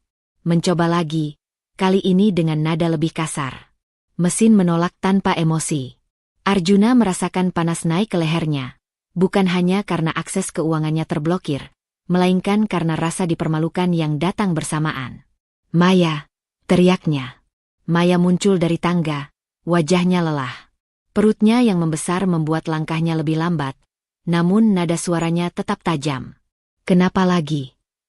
Kartu-kartuku diblokir, kata Arjuna cepat, seolah itu kesalahan orang lain. Ada yang main-main. Maya terdiam, lalu ekspresinya berubah menjadi panik. Bagaimana bisa? Bukannya semuanya aman. Arjuna menggeram. Itu pasti ulah Fani. Nama itu jatuh seperti bara. Maya menelan ludah. Ia menatap sekeliling rumah, sofa, lampu gantung, tangga marmer. Semuanya terasa tiba-tiba rapuh. Terus sekarang bagaimana?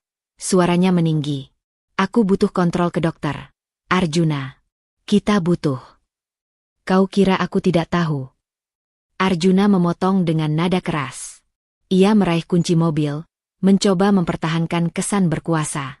Namun beberapa menit kemudian, suara asing di halaman memecah ketegangan. Dua orang berdiri di samping mobil, menjelaskan dengan formal bahwa kendaraan itu harus ditarik sementara. Maya menutup mulutnya. Ini keterlaluan. Arjuna berdiri kaku, matanya menyala marah. Untuk pertama kalinya, rumah itu tidak menjawab langkahnya dengan patuh. Di apartemen, Fani menerima pesan dari Dion. Proses berjalan. Semua legal.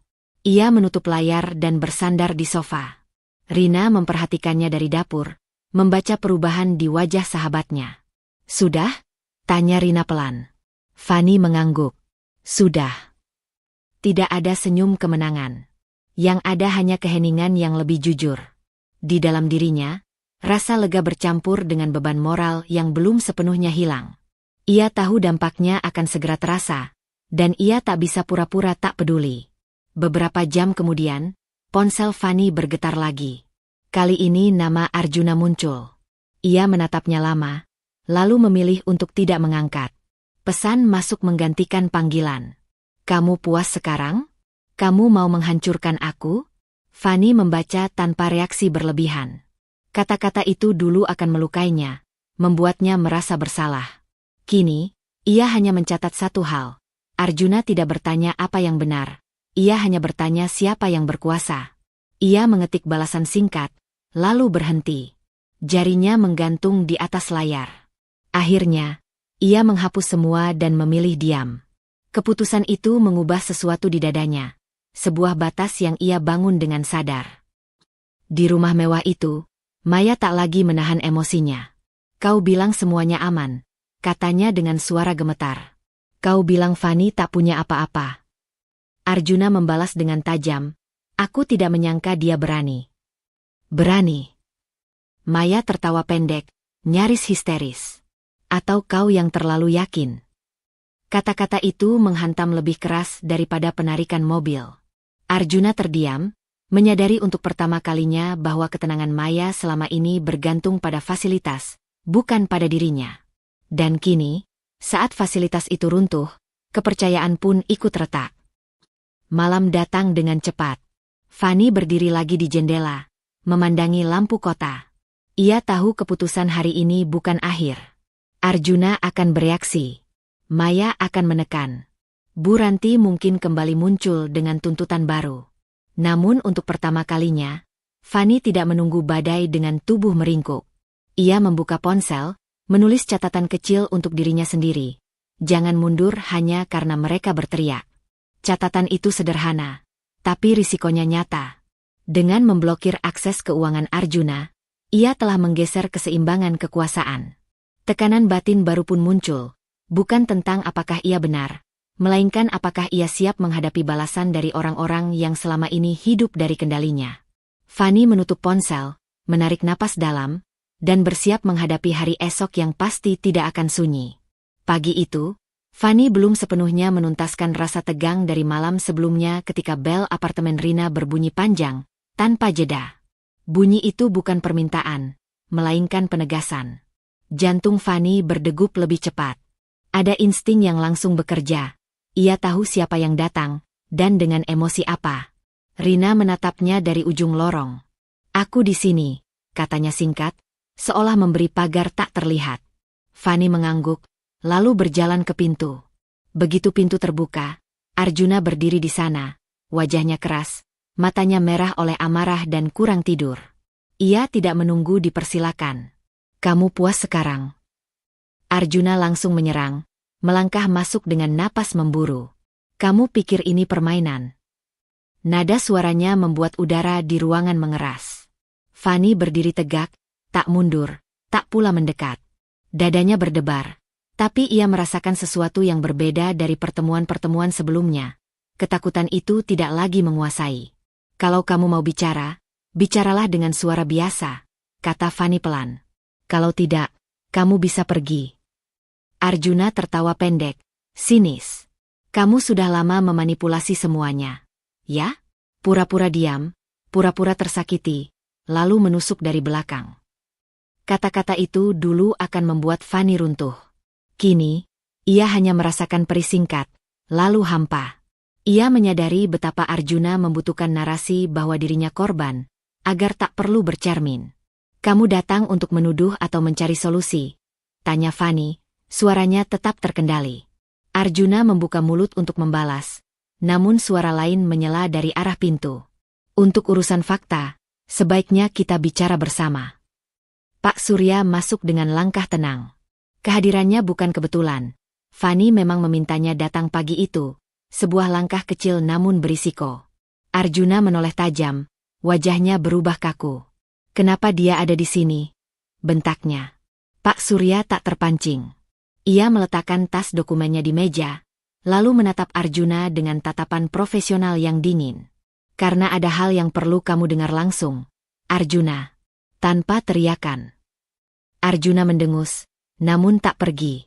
Harga dirinya menahan kakinya di tempat. Pak Surya membuka map, mengeluarkan beberapa salinan dokumen. Aku akan bicara singkat, katanya. Rumah yang selama ini kamu tempati, dan sebagian besar sumber dana operasionalmu, secara hukum berada di bawah kepemilikan Fanny. Omong kosong, potong Arjuna cepat. Itu rumah kami. Kami menikah. Pernikahan tidak otomatis memindahkan kepemilikan aset yang terikat perjanjian lama, jawab Pak Surya tenang. Dan perjanjian itu dibuat jauh sebelum kamu masuk ke keluarga ini. Fanny memperhatikan wajah Arjuna. Ada perubahan halus di sana, bukan penerimaan, melainkan kebingungan yang tak mau diakui. Tangannya mengepal, lalu mengendur. Kamu sengaja menyembunyikan ini dariku, tuduh Arjuna pada Fanny. Fanny menggeleng pelan. Aku tidak pernah menyembunyikan apapun. Aku hanya tidak bertanya. Dan kamu tidak pernah menjelaskan. Kalimat itu jatuh tanpa emosi berlebihan. Justru itulah yang membuatnya tajam. Arjuna terdiam sesaat, lalu kembali menyerang. Kamu ingin balas dendam, katanya. Ini semua karena kamu tidak terima aku memilih Maya. Pak Surya mengangkat satu tangan, menghentikan arah pembicaraan. Motif tidak mengubah fakta hukum. Akses keuangan yang diblokir dilakukan sesuai wewenang Fanny. Tidak ada manipulasi. Arjuna menatap dokumen di meja, lalu menoleh lagi. Kalau begitu, kenapa sekarang? Suaranya meninggi lagi. Kenapa baru sekarang kamu berani? Pertanyaan itu justru menghantam batin Fanny. Ia menarik napas dalam sebelum menjawab. Karena baru sekarang aku berhenti takut. Ruangan kembali sunyi. Rina yang sejak tadi diam, menggeser posisinya sedikit, seolah siap jika situasi memburuk. Arjuna tertawa. Tapi kali ini suaranya retak. Kamu pikir ini membuatmu menang? Aku tidak sedang bertanding, jawab Fanny. Aku sedang mengembalikan sesuatu yang memang bukan milikmu. Ego Arjuna terasa goyah, tapi ia menolak jatuh. Ia berdiri lebih tegak, memasang wajah keras yang sama seperti bertahun-tahun lalu.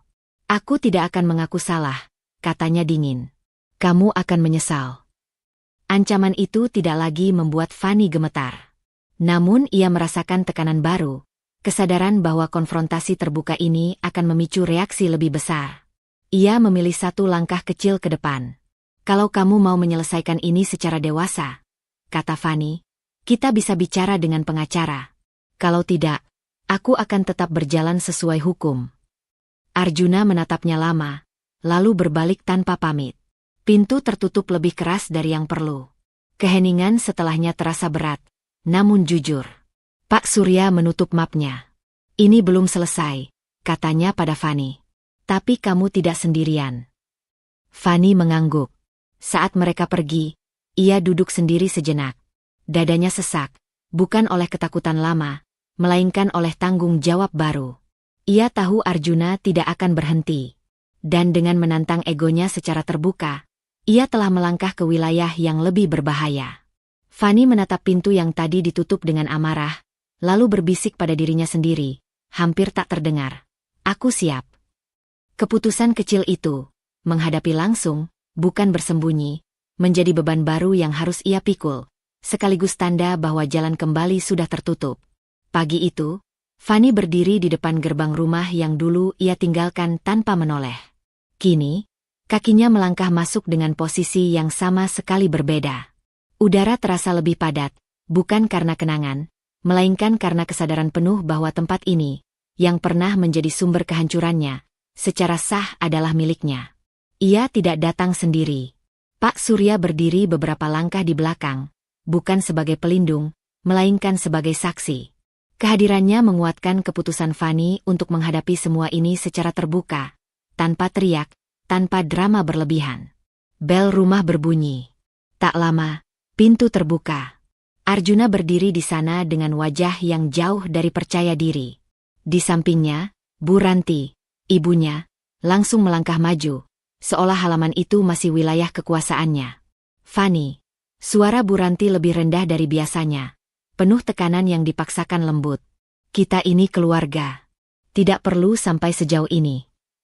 Kata keluarga membuat dada Fani mengencang. Ia menahan respons emosional yang hampir muncul, lalu menatap perempuan itu dengan tenang. Keluarga tidak datang dengan ancaman dan penghinaan, jawabnya pelan. Arjuna menyela cepat. Kita bisa bicara baik-baik. Kamu sudah cukup membuat kami kesulitan. Nada itu, setengah menyalahkan, setengah memohon, membuat Fani menyadari perubahan posisi mereka. Ia melangkah masuk ke ruang tamu, duduk di sofa yang dulu selalu ia tempati sebagai istri yang tak berguna. Kini, ia duduk sebagai pemilik. Silakan duduk, kata Fani singkat. Bu Ranti terlihat ragu, namun akhirnya duduk juga. Fani, kamu tahu Arjuna itu emosional. Tapi kamu tidak bisa memutus semua akses begitu saja. Itu kejam. Fani menoleh. Kejam adalah mengusir istri dari rumahnya sendiri dan merendahkannya di depan perempuan lain.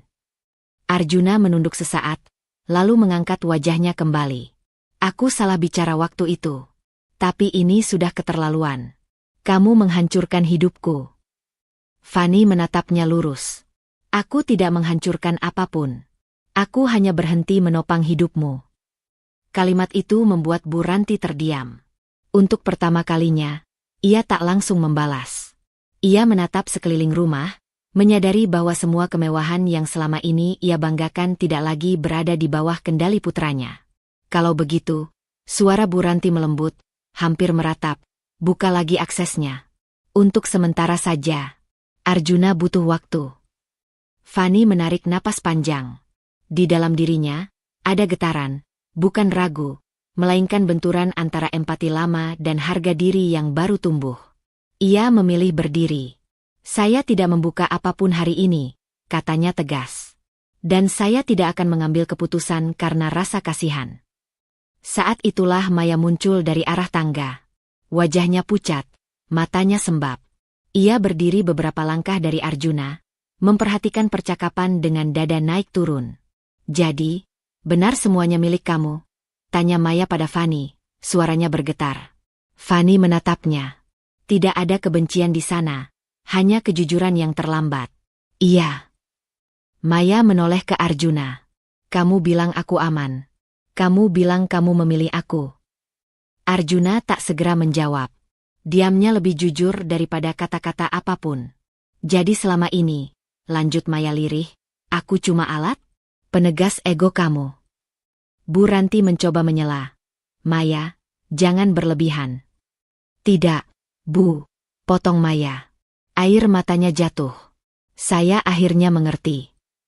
Kesadaran itu menghantam ruangan dengan keras. Maya mundur selangkah, seolah jarak fisik bisa melindunginya dari kebenaran. Arjuna menatapnya, namun tak ada janji yang keluar dari mulutnya. Fanny memperhatikan semua itu dengan campuran perasaan yang kompleks. Ada kepuasan kecil yang tak ia banggakan, ada sedih yang tak ia inginkan. Ia menyadari bahwa berdiri di posisi ini tidak membuatnya kebal terhadap luka orang lain. Saya akan memberi keputusan tertulis nanti, kata Fanny akhirnya. Untuk sekarang, saya minta kalian meninggalkan rumah saya. Kata rumah saya terucap tanpa getar. Bu Ranti berdiri dengan wajah pucat. Kamu sudah berubah, Fanny. Fanny mengangguk kecil. Iya, karena saya berhenti mengecilkan diri. Arjuna menatapnya lama, lalu menunduk. Tidak ada permintaan maaf. Hanya kelelahan dan ego yang terluka. Saat mereka pergi, Maya berhenti sejenak di ambang pintu. Ia menoleh pada Fanny. Aku minta maaf, katanya pelan. Fanny tidak menjawab dengan kata-kata. Ia hanya mengangguk. Sebuah pengakuan, bukan penerimaan penuh. Setelah pintu tertutup, Fanny berdiri sendiri di ruang tamu. Rumah itu terasa berbeda. Lebih sunyi, lebih jujur. Ia tahu klimaks ini belum benar-benar usai. Keputusan besar masih menunggunya, dan dampaknya akan panjang. Namun satu tekanan batin baru muncul, lebih dalam dari sebelumnya. Kekuasaan di tangannya kini nyata. Dan ia harus memilih, menggunakannya untuk menutup luka, atau membiarkan luka itu menentukan arah hidupnya selanjutnya. Hujan turun pelan di sore itu, membasahi halaman rumah yang kini terasa asing bagi orang-orang yang dulu menguasainya. Fanny berdiri di ruang tamu, memandang jendela besar dengan perasaan campur aduk. Pertemuan kemarin belum benar-benar usai di dalam dirinya. Kata-kata, tatapan, dan kesadaran Maya masih bergaung, menekan ruang yang lama ia tutup rapat. Bel rumah berbunyi lagi. Kali ini, Fanny tahu ia tidak bisa menghindar. Ia membuka pintu dan mendapati Arjuna berdiri sendiri, tanpa Bu Ranti, tanpa sikap sok berkuasa. Rambutnya berantakan, matanya sembab. Pria yang dulu selalu menatap dari atas kini terlihat lebih kecil, seperti kehilangan sesuatu yang tak bisa ia namai. Aku cuma mau bicara, kata Arjuna, suaranya serak. Fanny menyingkir sedikit, memberi ruang. Ia tidak duduk. Ia memilih berdiri, menjaga jarak fisik yang sejalan dengan jarak batin yang telah ia bangun. Arjuna melangkah masuk, lalu tiba-tiba berhenti. Bahunya turun, dan tanpa peringatan, ia terduduk di sofa. Tangannya menutup wajah, bahunya bergetar. Semua ini salahmu, katanya di sela isak. Kalau kamu dari dulu tidak diam saja, kalau ibuku tidak ikut campur, kalau Maya tidak menuntut ini itu. Fanny mendengarkan tanpa menyela. Setiap tuduhan itu seperti batu kecil yang dilemparkan ke dinding yang kini kokoh. Ia merasakan perih, namun tidak lagi retak. Arjuna menurunkan tangannya, matanya merah. Aku kehilangan segalanya.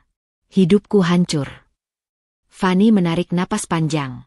Inilah momen yang selama ini ia bayangkan, saat ia bisa membalas semua hinaan dengan kata-kata tajam.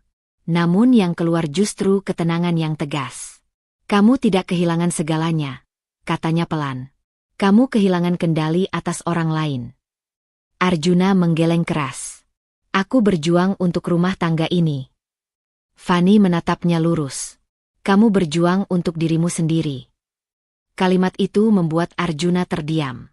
Air matanya kembali jatuh, namun kali ini tanpa suara. Ia tampak seperti anak kecil yang kehabisan alasan. Fanny melangkah mendekat satu langkah, cukup untuk didengar, cukup untuk tidak terseret. Aku ingin kamu dengar, katanya, tanpa memotong. Arjuna mengangguk lemah. Selama ini, aku diam bukan karena aku setuju, lanjut Fanny. Aku diam karena aku takut. Takut kehilangan rumah tangga, takut dianggap gagal, takut tidak cukup. Ia berhenti sejenak, merasakan dadanya mengencang. Setiap hinaan yang kamu ucapkan, setiap keputusan sepihak yang kamu ambil, aku simpan. Bukan karena aku lemah, tapi karena aku berharap kamu berubah. Arjuna menunduk. Aku tidak tahu. Kamu tidak mau tahu, potong Fanny lembut tapi tegas. Dan aku lelah berharap. Tidak ada teriakan, tidak ada air mata yang meledak. Hanya kejujuran yang akhirnya dilepaskan. Aku tidak akan membalas kamu dengan hinaan, lanjutnya. Aku tidak ingin menjadi seperti kamu. Arjuna mengangkat wajahnya, mata penuh penyesalan yang masih bercampur penolakan. Jadi kamu akan menghukum aku seumur hidup? Fani menggeleng. Aku menetapkan batas. Itu berbeda. Ia melangkah mundur, memberi jarak lagi. Aku tidak akan membuka akses keuangan. Aku tidak akan kembali ke pernikahan ini. Dan aku tidak akan lagi membiarkan kamu menentukan nilai diriku. Kata-kata itu jatuh satu persatu, seperti palu yang menutup pintu lama. Arjuna tertawa getir. Kamu kejam. Fani menggeleng pelan. Aku adil pada diriku sendiri. Hening menyelimuti ruangan. Hujan di luar semakin deras, seolah menyuarakan sesuatu yang tak terucap. Arjuna berdiri perlahan, tampak goyah. Untuk sesaat, ia ingin mengatakan sesuatu. Mungkin permintaan maaf, mungkin tuduhan lain. Namun yang keluar hanya napas panjang. Saat ia berjalan menuju pintu, Fani memanggilnya. Arjuna. Ia menoleh. Aku berharap kamu benar-benar melihat dirimu sendiri suatu hari nanti, kata Fani. Bukan untukku, tapi untuk hidupmu sendiri. Arjuna tidak menjawab. Pintu tertutup di belakangnya dengan suara lembut, berbeda dari sebelumnya. Fani berdiri lama setelah itu, merasakan kelelahan yang baru, kelelahan karena akhirnya jujur sepenuhnya. Ia tahu ini belum benar-benar selesai. Secara hukum, emosional, masih ada simpul yang harus diurai. Namun satu keputusan kecil kini jelas di dalam dirinya. Ia tidak akan lagi membuka pintu untuk rasa bersalah yang bukan miliknya. Tekanan batin itu nyata, tapi ia memilih menahannya dengan kepala tegak, bersiap menghadapi akhir yang akan menentukan arah hidup barunya. Pagi itu datang dengan sunyi yang berbeda. Bukan sunyi menekan seperti hari-hari sebelumnya, melainkan sunyi yang terasa lapang. Fani duduk di meja makan apartemen Rina, secangkir teh hangat di tangannya, memandangi sinar matahari yang masuk dari jendela. Tubuhnya masih menyimpan sisa kelelahan emosional dari pertemuan terakhir dengan Arjuna, tetapi batinnya tidak lagi bergolak. Luka itu ada, namun tak lagi berdarah. Ia membuka map coklat berisi dokumen-dokumen yang semalam ia susun rapi. Sertifikat rumah, laporan aset, catatan keuangan.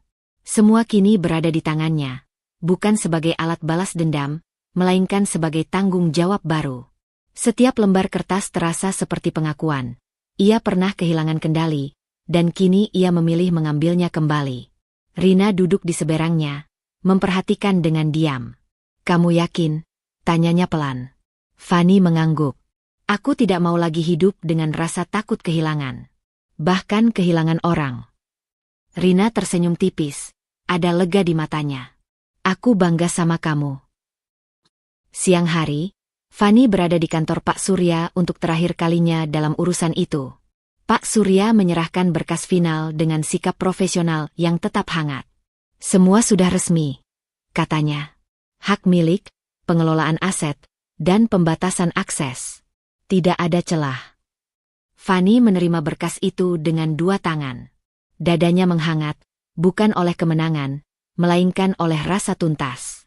Terima kasih sudah jujur sejak awal, katanya. Pak Surya mengangguk. Kamu yang memilih untuk tidak lagi menutup mata. Di luar kantor, Fani berdiri sejenak sebelum melangkah pergi. Ia menatap jalanan, lalu ponselnya bergetar. Sebuah pesan masuk dari Dion. Semua akun atas nama Arjuna sudah ditutup permanen. Tidak ada lagi fasilitas. Fani membaca tanpa ekspresi berlebihan. Ia membalas singkat, terima kasih. Tidak ada sorak di hatinya. Hanya keheningan yang menerima kenyataan apa adanya. Sementara itu, di tempat lain, Arjuna duduk di sebuah kamar kontrakan sempit. Dindingnya polos, tanpa hiasan. Ponselnya sunyi, tak ada notifikasi, tak ada akses. Bu Ranti tidak lagi datang setiap hari. Maya pergi tanpa banyak kata setelah pertengkaran terakhir, memilih menyelamatkan dirinya sendiri. Arjuna menatap tangannya yang kosong. Untuk pertama kalinya, ia tak bisa menyalahkan siapapun tanpa mendengar gema kebohongan itu kembali ke dirinya. Rumah, fasilitas, citra, semuanya runtuh bukan karena Fani mengambilnya, melainkan karena ia membangun hidup di atas sesuatu yang bukan miliknya. Ia menangis, sendirian. Bukan tangisan pertobatan penuh, melainkan tangisan kehilangan. Namun itulah titik di mana hidup memaksanya berhenti bersembunyi di balik kuasa palsu. Sore menjelang, Fanny kembali ke rumah itu, bukan sebagai istri, bukan sebagai korban, melainkan sebagai pemilik yang akan menutup satu bab.